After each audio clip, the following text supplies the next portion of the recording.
ನನ್ನ ಕಳ್ತನ ಮಾಡೋದ್ನ ನನ್ ಬುದ್ಧಿವಂತಿಕೆನ ನನ್ನ ಅಕ್ಕ ಸಂಪಾದನೆ ಮಾಡಿದೆ ತಪ್ಪಾ?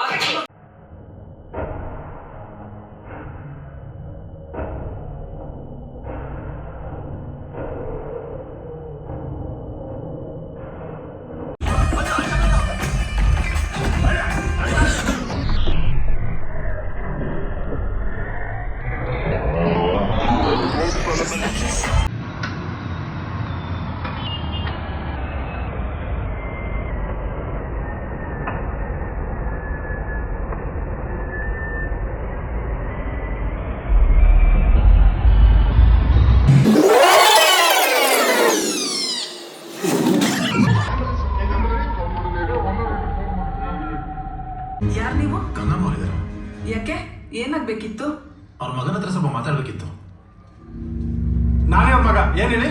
ನಮಗೆ ಬೇಕಾಗಿರೋರು ಮಿಸ್ ಆಗಿದ್ರು. ಸೊ ಅವ್ರ ನಂಬರ್ ನಿಮ್ಮ ತಾಯಿ ಹೆಸರಲ್ಲಿ ಇತ್ತು. ನಿಮ್ಮ ತಾಯಿನ ಸ್ವಲ್ಪ ಕರಿತೀರಾ? ಅಲ್ಲೇ ಇದ್ದಾರೆ ನೋಡಿ.